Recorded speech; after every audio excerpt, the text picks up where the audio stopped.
तो अभी रिसेंटली अक्टूबर 23 कंपाइलेशन होती है अपनी 16th मीटिंग की, ठीक है। तो ब्रिक्स फुल फॉर्म आपको पता है, 5 कंट्रीज के इसमें नाम दिखाई दे रहे हैं आपको, Brazil, Russia, India, China and south Africa. तो पहले थोड़ा सा इसका हिस्टोरिकल बैकग्राउंड देखेंगे कि कैसे कैसे ये बना। नील का नाम याद होगा आपको, 2001 में एक रिसर्च पेपर वो कंडक्ट करते हैं, उसमें बोला गया था कि एक ऐसी ऑर्गेनाइजेशन भी होनी चाहिए जो वर्ल्ड के डेवलपिंग वाली नेशंस को रिप्रेजेंट करे। किस किस चीज़ को रिप्रेजेंट करेगी? एक तो इकोनॉमी रहेगी आपकी, और बाकी क्या रहेगा, जो भी इंटरनेशनल प्रॉब्लम्स चल रही हैं, जैसे टेररिज्म आ जाएगा, क्लाइमेट चेंज इतनी स्पीड से चल रहा है वो आ जाएगी। तो वो सारी चीज़ें यहाँ पे डिस्कस करी जाती हैं।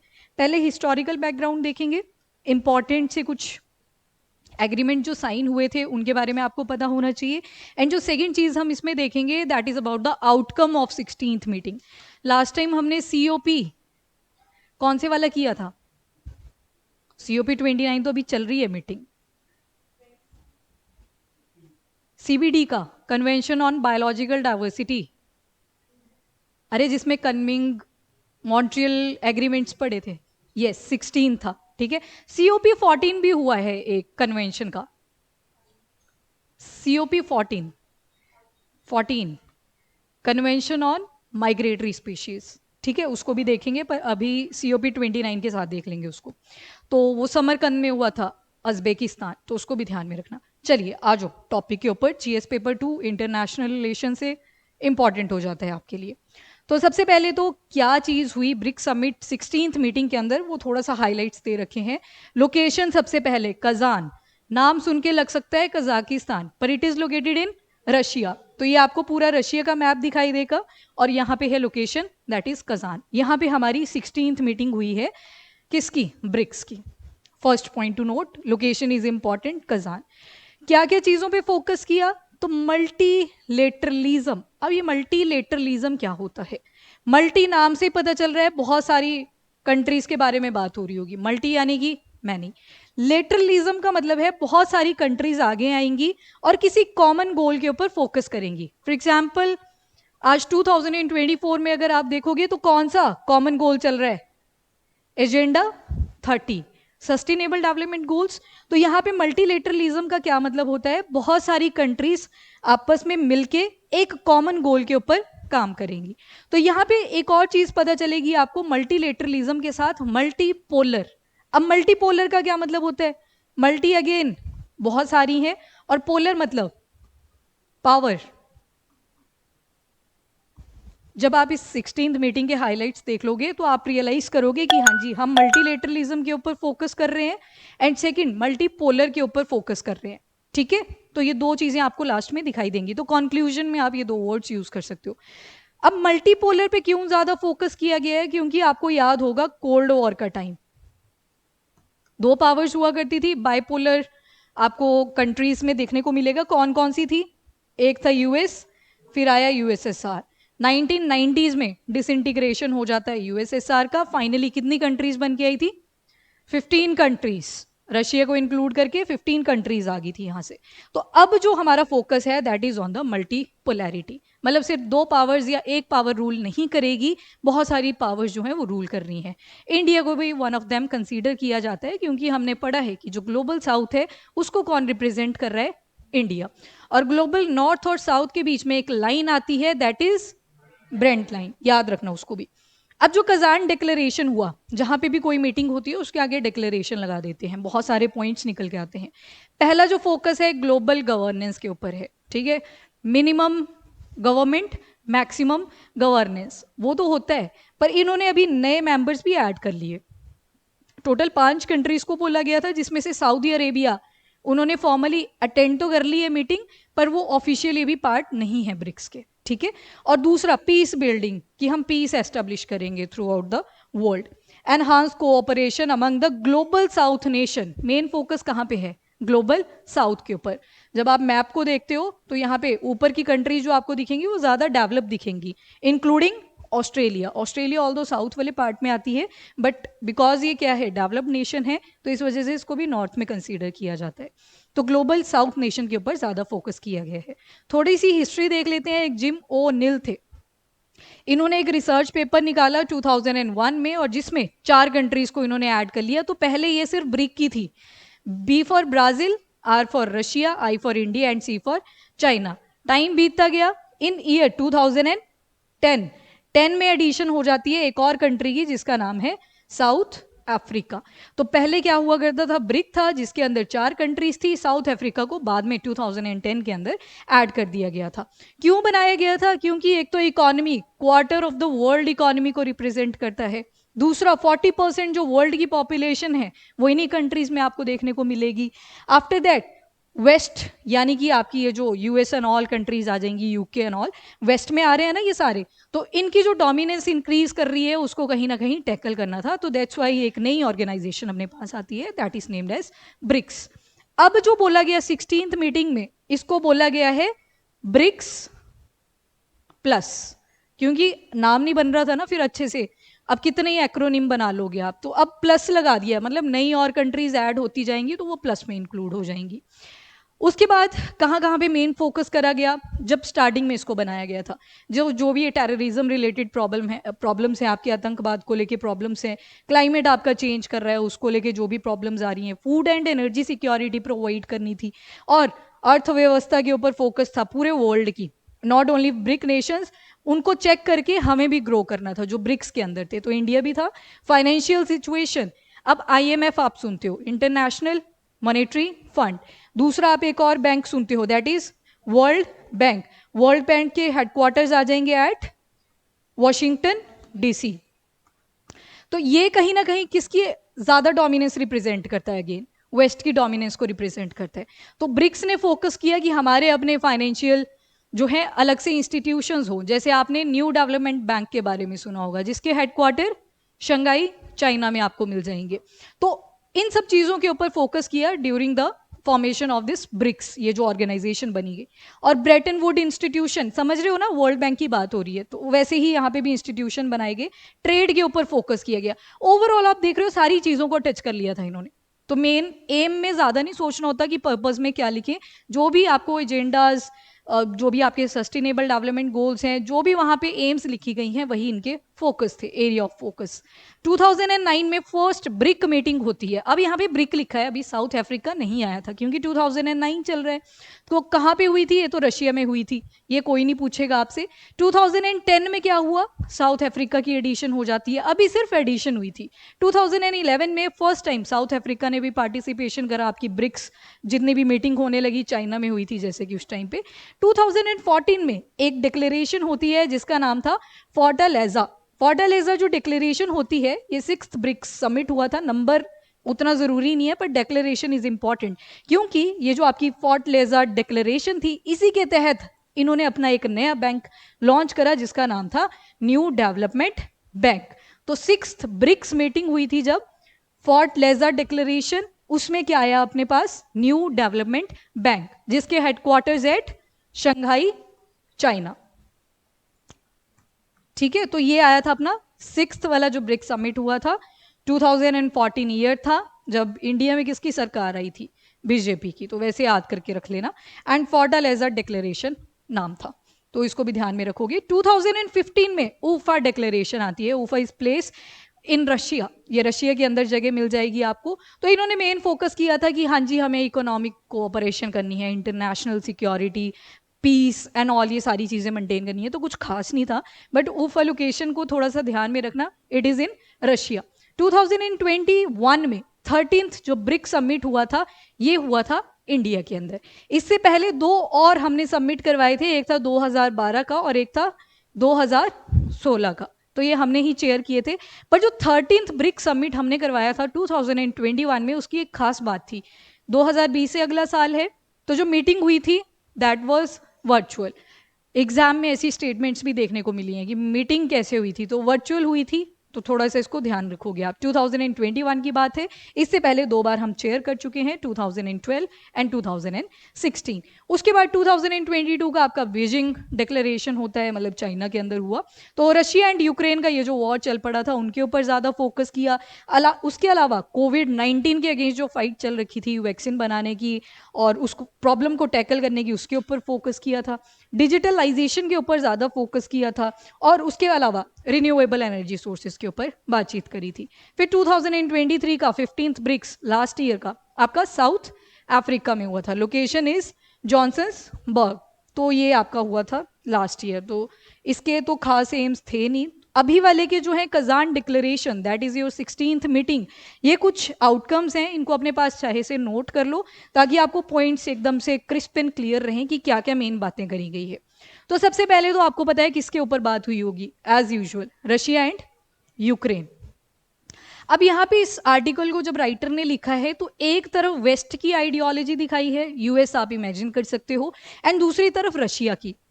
अब वेस्ट चाहेगा कि मैं रशिया को कैसे नीचा दिखाऊं, मतलब डोमिनेटिंग पोजीशन अपनी शो करने की ट्राई करेगा जो वेस्ट होगा, एंड रशिया दिखाएगा कि कैसे मैंने खुद को डोमिनेटिंग रखा है, इंस्टेड मैं लड़ाई कर रहा हूं अलोंग विद द यूक्रेन।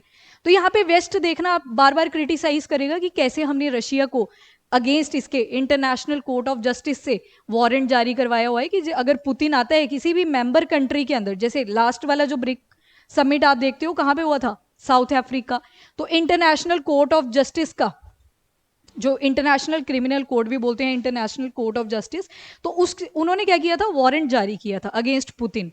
तो यहाँ पे रशियन जो प्रेसिडेंट है पुतिन, वो गए नहीं थे साउथ अफ्रीका, तो वेस्ट ने उसका फायदा उठा लिया कि देखो आप लड़ाई कर रहे हो तो उस वजह से आपको इनविटेशन भी नहीं दिए जा रहे कि मीटिंग्स अटेंड करी जाएं। तो ये चीजें हैं, वेस्ट रिप्रेजेंट करेगा कि रशिया की जो पोजीशन है वो डिक्लाइन कर रही है, और वहीं पे रशिया क्या बोलेगा अब कि अब देखो 16th मीटिंग हुई, कहाँ पे हुई, रशिया के अंदर ही हुई है, कजान मीटिंग, और लगभग 9 लीडर हमारी कंट्री में आए, तो वो उस चीज को रिप्रेजेंट करेंगे। उसके साथ साथ नई कंट्रीज जो ऐड हुई वो अलग से बातचीत है। फिर आपने एक इमेज देखी होगी, काफी वायरल भी हुई थी, मैं दिखा देती हूँ आपको, यहाँ पे आएगी, जस्ट अ सेकेंड, ये वाली देखी थी, ये एक करेंसी लेके चले हुए थे, ये बोल रहे हैं कि हम ब्रिक्स की ना एक कॉमन करेंसी लॉन्च करेंगे। ऑल दो ब्रिक्स वालों ने उतना सपोर्ट नहीं किया है, पर हाँ लोकल करेंसी को जरूर से सपोर्ट किया है। फॉर एग्जाम्पल रशियन करेंसी अगर आप देखोगे रूबल्स, एंड इंडिया की आ जाएगी रुपी, तो मतलब जब हम कुछ परचेज करेंगे तो रुपए में मतलब पेमेंट अपनी अपनी करेंसी में कर देंगे। उसके क्या कॉन्सिक्वेंसेज हैं वो आगे देखते हैं, पर ये जो करेंसी थी पुतिन ही एक्साइटेड हो रखे थे इसको लेके कि हम ब्रिक्स की एक अपनी करेंसी लॉन्च करेंगे, बाकियों ने कोई खास इंटरेस्ट नहीं दिखाया है। तो खैर अभी ये लॉन्च नहीं हुई है, पर अब मेन हम फोकस करेंगे आउटकम्स के ऊपर। तो वन बाय वन देखते हैं। सबसे पहले तो यूक्रेन कॉन्फ्लिक्ट, ठीक है, इन्हीं के ऊपर बात करी है कि पीस एस्टेब्लिश करना है। बाकी जो कंट्रीज हैं ब्रिक्स के अंदर उन्होंने सजेस्ट करा है कि अब थोड़ा यहाँ पे न्यूट्रलाइजेशन लाई जाए। देन मिडल ईस्ट क्राइसिस आप देख रहे हो, इजराइल, हमास, लेबनान, ऊपर से सऊदी अरेबिया, यूएई, अभी ये मेंबर सऊदी अरेबिया तो नहीं बना, यूएई मेंबर बन चुका है अब ब्रिक्स प्लस का। तो वो क्या, उनके अपने बॉर्डर डिस्प्यूट्स हैं, ईरान आ गया उधर, येमेन आ गया, ये सारे क्या हैं, इन रीजन्स में भी क्या है, डिस्पैरिटीज हैं। अब ब्रिक्स के ये मेंबर बन रहे हैं जब, तो उनकी प्रॉब्लम भी किसकी प्रॉब्लम होगी, ब्रिक्स की होगी ऑब्वियसली। जैसे नाटो आप सुनते रहते हो ना कि एक कंट्री के ऊपर अटैक किया तो सभी के उसके अगेंस्ट बदला लिया जाएगा, रिवेंज लिया जाएगा। तो अगर ये कंट्रीज ब्रिक्स के अंदर आ रही हैं तो एक प्रॉब्लम भी साथ में आएगी, जो उनकी प्रॉब्लम्स हैं वो भी किसकी हो जाएंगी, अब ब्रिक्स की हो जाएंगी। G20 रोल, अब देखो जितने ज्यादा मेंबर होते हैं वोटिंग उतनी ही कॉम्प्लेक्स हो जाती है, ठीक है। एक तो होता है कि हाँ एक ही तरफ को सबने वोट डाल दिया और थोड़े बहुत लोग रह गए कि जिन्होंने नहीं हाँ करी। तो यस के मान लो G20 का एग्जांपल ले लेते हैं, वोटिंग हुई किसी मुद्दे के ऊपर, एक तरफ 18 वोट आ गए, दूसरी तरफ 2 वोट आ गए।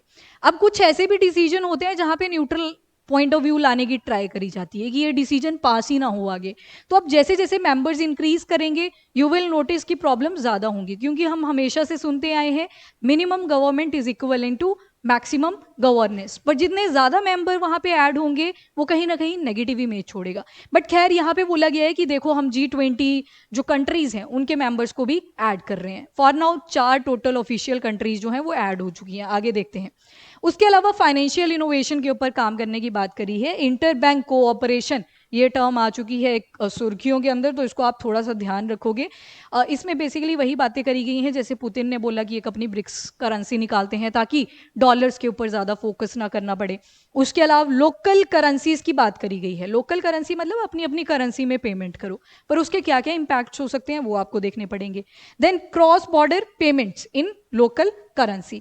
इसके अलावा एक और big cats alliance, so big cat alliance, साथ इसमें कैट्स, कैनाइन जो होती हैं, कैनाइन आपकी ये दांत होते हैं ना, लंबे लंबे इंसीजर होते हैं, बीच में 4, उसके बाद कॉर्नर्स ऐसे देखते हो आप, ये इंसीजर्स हैं फ्रंट वाले, और यहाँ पे एक शार्प्स होता है, दैट इज कैनाइन। तो ये है आपकी बिग कैट्स, 7 कैट्स आती हैं इसके अंदर, जिसमें से line, leopard, tiger, snow leopard, चीता, ये तो इंडिया में आपको मिल जाएंगी। बाकी ये प्यूमा एंड जैगुआर जो है वो इंडिया में नहीं मिलते हैं। तो ये टोटल 7 कैट्स आती हैं बिग कैट अलाइंस के अंदर। क्यों बनाया गया है ये बिग कैट अलाइंस? क्योंकि ये एंडेंजर्ड हो चुकी हैं, खतरा है कि खत्म हो जाएंगी। फिर अभी आपने कूनो नेशनल पार्क में सुना होगा कि चीता लाए गए, पर उनका सर्वाइवल रेट उतना अच्छा नहीं आ रहा है, काफी सेंसिटिव पैदा हो रही है जो अगली जनरेशन है, एकदम से उनको इन्फेक्शन हो जा रहा है। तो इनके ऊपर फोकस किया गया है कि कैसे इनको हम प्रिजर्व करेंगे, ठीक है, बिग कैट अलाइंस। तो इसकी भी बात करी है। तो ब्रिक्स मेंबर्स ने प्लेज लिया है, शपथ ली है कि हम इनको प्रिजर्व करेंगे, जो हमारी बिग कैट, ये 7 कैट्स हैं। हेल्थ इनिशिएटिव क्या लिए है? तो वैक्सीन सेंटर बनाए जाएंगे जिसके ऊपर इन्वेस्टमेंट करी जाएगी, रिसर्च एंड डेवलपमेंट को प्रमोट किया जाएगा। उसके अलावा अर्ली वार्निंग सिस्टम, कुछ इन्फेक्शंस होते हैं जिनको हम पहले ही वार्न कर सकते हैं लोगों को, उनके लिए अर्ली वार्निंग सिस्टम बनाए जाएंगे ताकि मास इन्फेक्शन से रोका जा सके। उसके अलावा ग्रेन एक्सचेंज, अब रशिया है कितनी ज्यादा व्हीट जो है एक्सपोर्ट करता है, तो ये वाला जो पॉइंट है ग्रेन एक्सचेंज, मेन फोकस किया है फूड सिक्योरिटी के ऊपर। तो ये कुछ 8 पॉइंट्स आपको मिल जाएंगे जो कि आउटकम्स निकल के आई हैं फ्रॉम द कजान डिक्लेरेशन। पर जब ये पॉइंट्स आप देखोगे, इन्हीं में आपको नेगेटिव कॉन्सिक्वेंसेस भी दिख रहे होंगे, दिख रहे हैं। पहला ही पॉइंट देखो, यूक्रेन कॉन्फ्लिक्ट, बोल तो दिया कि पीस एस्टेब्लिश करो, करेगा, ईगो बीच में आएगा। उधर फोकस है कि ग्लोरी वापस लेके आनी है, तो ऐसे कैसे पीछे हटेंगे। यूक्रेन मना कर रहा है क्योंकि बैकिंग कहाँ से मिल रही है? फ्रॉम यूएस, ठीक है। और मिडल ईस्ट क्राइसिस, ये भी फॉर एवर हैं, पहले से इनके डिस्प्यूट चल रहे हैं, बॉर्डर डिस्प्यूट्स, तो वो भी आपको नेगेटिव देखने को मिलेगा। नाउ G20, इसका भी आगे पॉइंट आएगा। Financial innovation is very positive point, local currencies में हो जाता है तब तो इंडिया को फायदा है, पर बाकी कंट्रीज को अगर फायदा नहीं हुआ तो क्या वो अलाउ करेंगे इस चीज को? तो उस पर देखना पड़ेगा। बिग कैट अलाइंस काफी पॉजिटिव पॉइंट है, हेल्थ इनिशिएटिव काफी पॉजिटिव पॉइंट है, ग्रेन एक्सचेंज काफी पॉजिटिव पॉइंट्स हैं, ठीक है। तो 1 बाय 1 देखते हैं अब। नाउ सिग्निफिकेंस क्या है? तो सबसे पहले तो रशिया का स्ट्रेटेजिक गेन। अब वेस्ट, जैसे ही रशिया ने अटैक किया किसके ऊपर? यूक्रेन के ऊपर, तो वेस्ट ने लगा दिए सैंक्शंस। अब सैंक्शन का क्या मतलब होता है?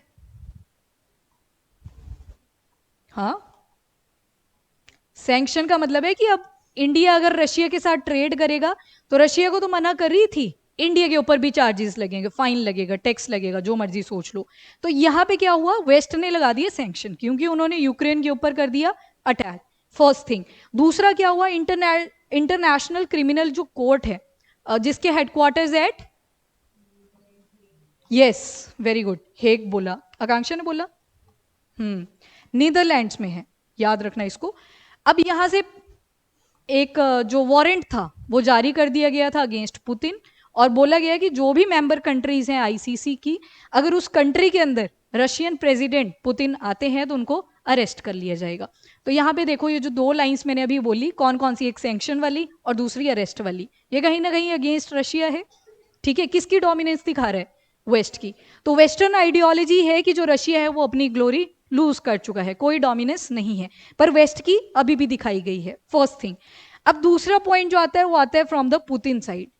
अब पुतिन क्या बोलते हैं कि समिट में देखो कितना इन्फ्लुएंस है हमारा, आज भी ब्रिक के जो कंट्रीज हैं वो हमारे ऊपर ट्रस्ट करते हैं, तभी तो मीटिंग भी कहाँ पे है? कजान में है, और कजान कहाँ है? रशिया में है। तो वो रशिया में आए हैं, तो लगभग 9 कंट्रीज के लीडर यहाँ पे मुझसे मिलने आए हुए हैं, क्योंकि लोकेशन ही यहाँ पे है, तो अभी भी मेरा इन्फ्लुएंस है। तो दोनों की क्या दिख रही है? डोमिनेंस वाली जो अप्रोच है, आइडियोलॉजी है, वो यहाँ पे आपको दिखाई देगी। उसके अलावा ब्रिक्स को होस्ट करके रशिया ने क्या बताया कि आज भी वो वर्ल्ड ऑर्डर को मेंटेन कर रहे हैं, और किसकी तरफ कर रहे हैं? तो मल्टी पोलैरिटी की तरफ कर रहे हैं, ठीक है। इट्स नॉट कि एक ही पावर। हेजेमनी एक वर्ड होता है, हेजेमनी, जिसका क्या मतलब होता है? हेजेमनी, इस वर्ड को आप यूज कर सकते हो, हेजेमनी। हेजेमनी का मतलब है सिर्फ एक कंट्री चाहती है कि मैं ही रूल करूं, पर्सन के लिए भी यूज हो सकती है, कंट्री के लिए भी यूज हो सकती है, हेजेमनी बोलते हैं इसको, ठीक है। मतलब एक ही पावर होगी थ्रू आउट द नेशंस। फिर बाइपोलर आप सुनते हो तो 2 कंट्रीज आ जाएंगी, और जब मल्टीपोलर सुन रहे हो तो मतलब मल्टीपल कंट्रीज आ रही हैं, जिसके ऊपर फोकस किया किसने? ब्रिक्स मीटिंग के अंदर। उसके बाद सक्सेसफुल इंस्टीट्यूशन डिस्पाइट डिफरेंसेस। अब जैसे मैंने बताया, जीडीपी देखेंगे इसमें, ब्रिक्स की कंट्रीज को फोकस में रखोगे आप, जैसे रशिया, इंडिया, चाइना और साउथ अफ्रीका और फाइनली ब्राजील। अब इनकी जीडीपी पे क्वेश्चन उठाया वेस्टर्न कंट्रीज ने। उन्होंने बोला कि अब जीडीपी का डिफरेंस देखो, चाइना की है 18 ट्रिलियन डॉलर, ठीक है, उसके अलावा इंडिया की है 4 ट्रिलियन डॉलर, साउथ अफ्रीका की अंडर 400 बिलियन डॉलर, काफी कम है।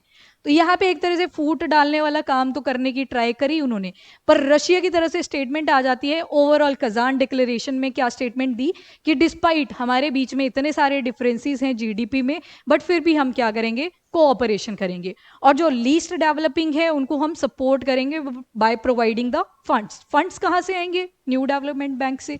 तो आगे ये एक स्टेटमेंट भी दी जिसमें बोला गया कि लगभग 30 बिलियन डॉलर का जो फंड है वो दे दिया गया है through new development bank, headquartered at Shanghai, China. और न्यू डेवलपमेंट बैंक हमने देख लिया 2015 में, मतलब 14 में ये अनाउंस कर दिया गया था, 15 में ये प्रॉपरली एस्टेब्लिश हो गया। तो सेल्फ रिलायंस के लिए इसको बनाया गया था ताकि जो ब्रिक्स कंट्री हैं इनको वेस्ट के ऊपर डिपेंड ना होना पड़े फॉर द फंड्स, क्योंकि वेस्ट के पास तो है, आईएमएफ है, वर्ल्ड बैंक है, मतलब बहुत सारे सोर्सेज हैं जिससे वो फंड अटेन कर सकते हैं। पर ब्रिक्स वालों ने क्या किया, अपना ही एक फंडिंग सिस्टम बना लिया, that is new development bank. और एक और स्टेटमेंट निकाली कि हमने लगभग 30 बिलियन डॉलर जो है वो डेवलपिंग प्रोजेक्ट्स के ऊपर लगा दिए हैं फ्रॉम दिस पर्टिकुलर बैंक। उसके बाद प्रायोरिटी कहाँ पे दी जाएगी, तो ग्लोबल साउथ पे दी जाएगी, मतलब आपका south America, African union, India भी आ जाएगा, और कौन आ जाएंगे, छोटे छोटे आइलैंड कंट्रीज हैं वो भी आ जाएंगे। ऑस्ट्रेलिया नहीं आएगा, वो साउथ में दिखता है but it is developed in nature, तो उसको नॉर्थ में कंसीडर किया जाता है। उसके अलावा एक और इंपॉर्टेंट यहाँ पे इस बार हाईलाइट आपने सुना होगा, that is India China border. वैसे 15 या 20 मिनट की मीटिंग होती थी शी जिनपिंग और मोदी जी की, बट इस बार जो ये वो 50 मिनट की हुई है, ठीक है, 1 घंटे से 10 मिनट कम की हुई है। तो यहाँ पे एग्रीमेंट तक हम पहुंच चुके हैं। कहाँ का agreement, they LAC, line of actual control, ये वाला।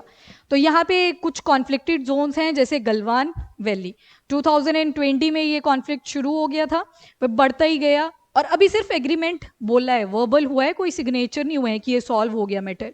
यहाँ पे ऊपर से कोई प्रॉपर बॉर्डर लाइन नहीं है, हम अज्यूम करते हैं कि लाइन ऑफ एक्चुअल कंट्रोल है। चाइना कौन सी अज्यूम करता है, मैक, नो, वो तो अरुणाचल प्रदेश में है, चाइना तो उसको रिजेक्ट करता है। Yes, Johnson line. तो होता क्या है, जैसे हम हैं तो हम थोड़ा आगे बोलेंगे, चाइना वाले हैं वो थोड़ा इधर को बोलेंगे कि सब खिसकते रहो आगे पीछे। तो यहाँ पे प्रॉपर जो है बॉर्डर नहीं है।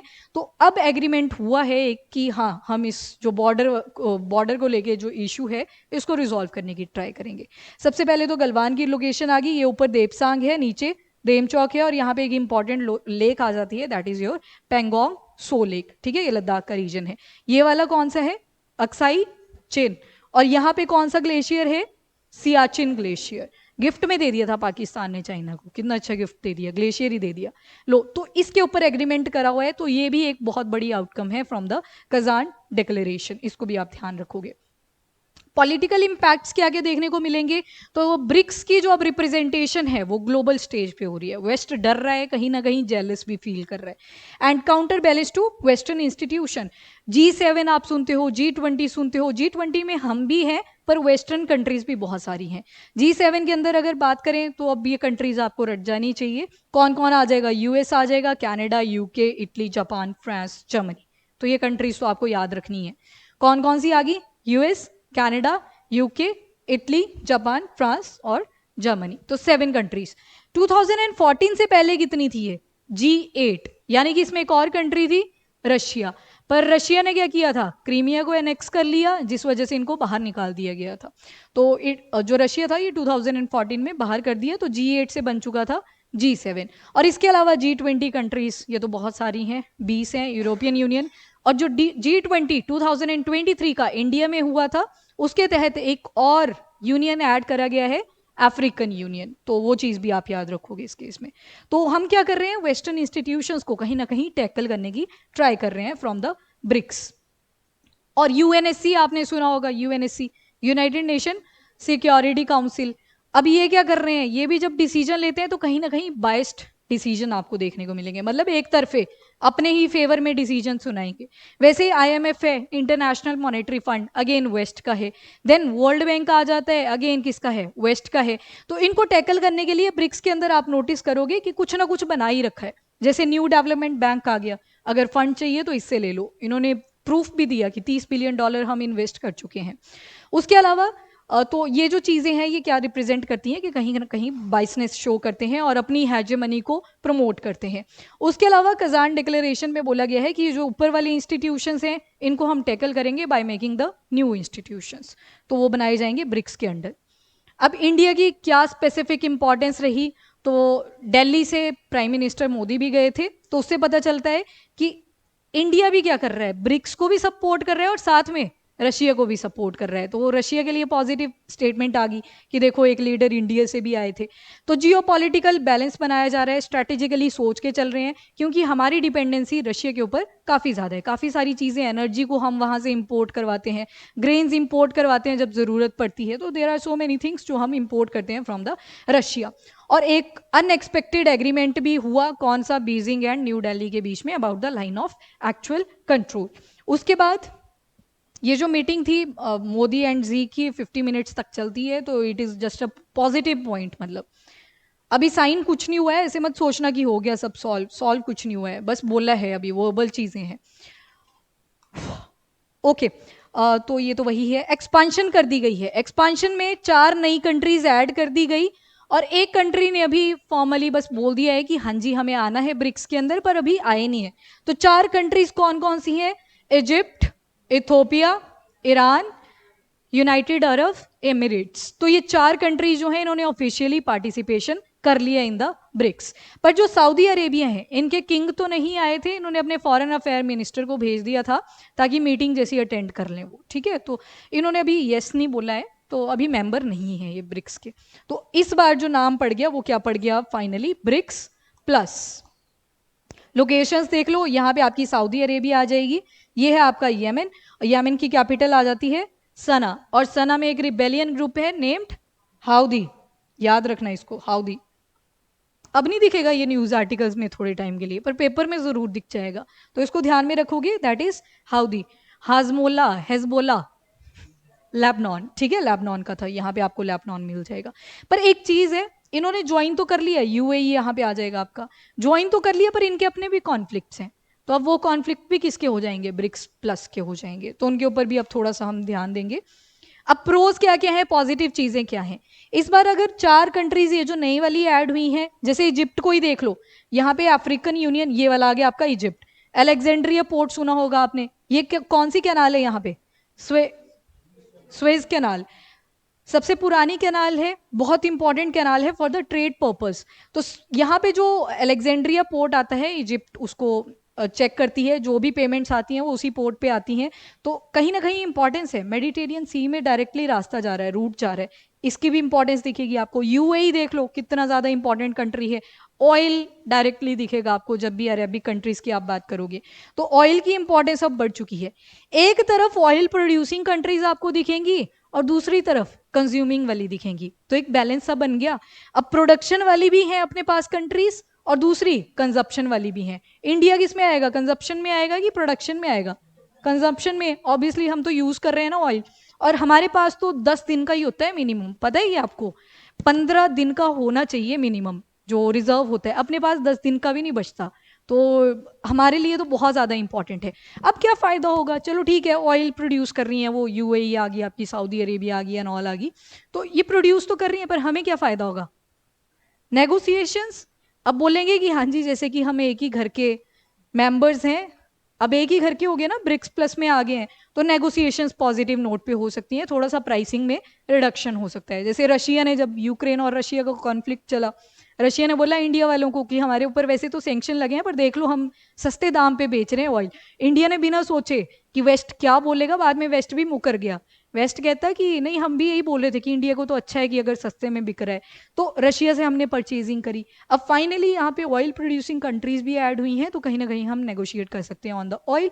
फिर आप बोलोगे कि इलेक्ट्रिकल व्हीकल्स की तरफ भी तो जा रहे हैं, पर अभी ये बहुत दूर है, मतलब 2030 का तो हमने टारगेट सेट करा हुआ है, बट अभी जब रिजल्ट्स देखते हैं तो अभी बहुत दूर है, ठीक है, जो टारगेट्स हैं वो अटेन नहीं हुए हैं। एनर्जी कोऑपरेशन, रशिया ही आ गया इंपॉर्टेंटली, बाकी आपके ये जो नई countries Egypt Ethiopia and all ये ऐड हुए, एनर्जी प्रोड्यूसिंग सेंटर्स आपको मिल जाएंगे, तो एनर्जी के लिए आ जाएगा। बट कॉन्स क्या क्या मिलेंगे? Now decision making, consensus system आ जाता है। कंसेंसस मतलब वोटिंग, वोट डाल के आप करते हो कि कौन मॉनिटर बनेगा ग्लास का, दो लोगों को खड़ा कर देंगे, अब वोट डालो, ठीक है, तो वैसे ये भी वोटिंग करेंगे। पर जब बहुत सारे मेंबर्स हो जाते हैं तो चीज़ें कॉम्प्लेक्स हो जाती हैं, क्योंकि हमने हमेशा से सुना है मिनिमम गवर्नमेंट मैक्सिमम गवर्नेंस, क्योंकि अब क्या होगा, ऑपोजिशन भी उतनी होगी जितने ज़्यादा मेंबर्स होंगे, तो ये एक इसका नेगेटिव पॉइंट आपको देखने को मिलेगा, काफ़ी चैलेंजिंग रहेगा कि कोई भी अगर डिसीजन पास ऑन करना होगा। उसके अलावा कुछ ग्रुप्स बने थे, जैसे नैम आपने सुना होगा, तो जब ये world war two and all आपके कोल्ड वॉर खत्म होते हैं तो 1961 में एक ग्रुप बना था, that is name, non aligned movement. आज के टाइम पे देखोगे 120 मेंबर मिल जाएंगे, जिसमें से उसके अलावा आपको 22 ऑब्जर्वर मिल जाएंगे, जो मेंबर तो नहीं है पर देखते रहते हैं उनको। तो नैम की अब कोई रेलिवेंस नहीं बची है, आप कभी भी न्यूज़ आर्टिकल्स में नहीं देखोगे कि नैम के ऊपर फोकस किया हो, ये तो सुना भी नहीं होगा कईयों ने। G77, इसके अंदर 77 कंट्रीज हैं, तो इनकी जो रेलिवेंस है वो अब खत्म हो चुकी है। फोकस किस पे होगा इनका? नॉन अलाइंड मूवमेंट, क्या लग रहा है नाम से, नॉन अलाइंड मूवमेंट, किस चीज़ के ऊपर फोकस करेंगे? पीस, लड़ाई के ऊपर फोकस नहीं करेंगे ऑब्वियसली, किस पे? पीस पे फोकस करेंगे, तो यही इनका मेन पर्पस हुआ करता था।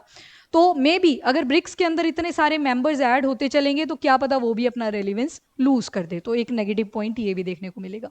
उसके बाद जियो पॉलिटिकल राइवलरीज, जैसे कि मैंने बताया सऊदी अरेबिया, यूएई, इनके तो अपने कॉन्फ्लिक्ट चल रहे हैं, ईरान आ जाता है, साइड में इजिप्ट है, इथोपिया है, इनके अपने ही टेंशन चली रहती हैं, तो अब वो भी थोड़ा सा कॉम्प्लेक्सिटी हमें क्रिएट कर सकता है इन द ब्रिक्स प्लस।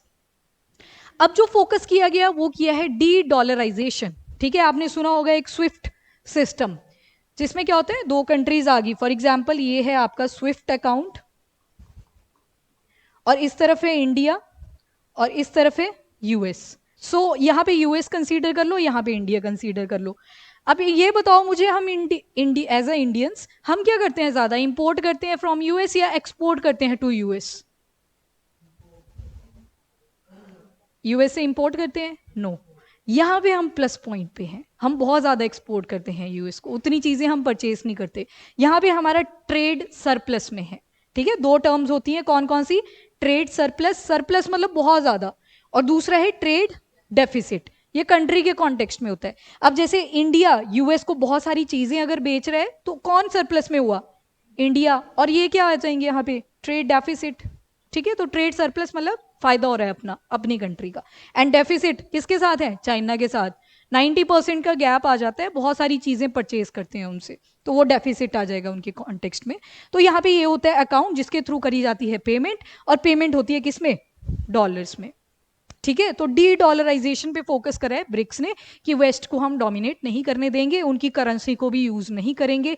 तभी पुतिन ये एक करेंसी उठा के घूमे हुए थे कि हम अपनी एक नई करेंसी लेके आएंगे, पर बाकी ब्रिक्स वालों ने ध्यान ही नहीं दिया, जो बाकी कंट्रीज थी उन्होंने कुछ खास इस पे नोट नहीं किया कि अपनी करेंसी होनी चाहिए। अब रशिया का ही एंथुसियाज्म था, बाकियों का नहीं था उतना। बाकियों ने जो फोकस किया है वो किया है ऑन लोकल करेंसी। अब यहाँ पे एक चीज समझना, लोकल करेंसी के लिए रशिया ने ज्यादा सपोर्ट नहीं किया, क्योंकि अब रशिया क्या है, बेच रहा है चीजें ज्यादा। अब सोचो जब इंडिया कुछ परचेज करेगा फ्रॉम रशिया, अब इंडिया दे देगा रुपी, ठीक है, अब उस रुपी का करेगा क्या रशिया? और अगर वैल्यू देखोगे तो अपने रुपी की वैल्यू ज्यादा है रूबल से, वो 1.5, जैसे 1 रुपया है ना अपना, उनका 1 पॉइंट समथिंग हो जाता है, यहाँ पे लिखा होगा, हाँ ये देखो, 1 rupee is equal to 1.15992 roubles, ठीक है, वो तो मैटर नहीं करती चीज। पर अब सोचो लोकल करेंसी वाला आइडिया चल पड़े, अब इतनी सारी चीजें खरीदेगा इंडिया फ्रॉम रशिया, किस में पेमेंट करेगा? रुपी में। पर रशिया बोल रहा है मैं रुपी का करूंगा क्या, कहाँ पे इसको यूज करूंगा, मुझे तो खरीदना ही नहीं है इंडिया से कुछ ज्यादा।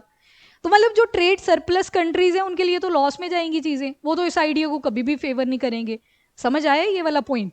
तो इस वजह से जो रशिया है उन्होंने थोड़ा सा पैर पीछे खींच लिया और एक करेंसी लेके घूमे हुए थे कि हाँ जी अपनी एक नई करेंसी कर लेते हैं, इससे अच्छा जैसे स्विफ्ट अकाउंट है फॉर द डॉलर, वैसे ये भी बोल रहे थे कि एक नई करेंसी लॉन्च कर लेते हैं, कहीं ना कहीं लोकल करेंसी के अगेंस्ट है। अब 92% जो रशिया का ट्रेड है वो आपको चाइना के साथ मिल जाएगा, ये लोकल करेंसी में कर रहे हैं क्योंकि इनके बीच में ट्रेड चला ही रहता है। कुछ चाइना से ये परचेजिंग करते हैं, कुछ रशिया से परचेजिंग करते हैं, इनका बैलेंस में है तो इनका तो चल जाता है लोकल करेंसी में। But when it comes to India, तो इंडिया में तो इनको लॉस ही हो जाएगा, रुपी का इनका कोई रेलिवेंस नहीं बचेगा, चाइना लेगा नहीं ऑब्वियसली, और चाइना से हम नहीं लेंगे उनकी करेंसी में। जैसे पिछली बार जब बोला था कि हमें हमारे ऊपर तो सैंक्शन लग गए हैं, रशियन सेल्स कि हमारे ऊपर सैंक्शन लगे हुए हैं तो डॉलर में तो हम लेंगे नहीं पेमेंट, तो किस में लेनी थी, या तो रुपी में। पर रशिया ने बोला कि ऑयल खरीद तो लो आप रुपी पे, मेरे काम का नहीं है रुपी। फिर बोला था कि आप क्या करो रैम में भी, किसकी है ये, चाइना की, तो इसमें कर दो पेमेंट। फिर इंडिया मुंह कर गया कि नहीं हमें भी नहीं करनी इसमें। तो थोड़ा सा कॉन्फ्लिक्ट आ रहा था पेमेंट्स को लेके। तो अभी फिर से एक कॉन्फ्लिक्ट आपको देखने को मिलेगा, ऑल्दो एक नया करेंसी का कॉन्सेप्ट है, दूसरा लोकल करेंसी का कॉन्सेप्ट है, हामी किसी ने नहीं भरी है, ठीक है। तो मीटिंग्स होती हैं पर कुछ खास रिजल्ट नहीं निकल के आते।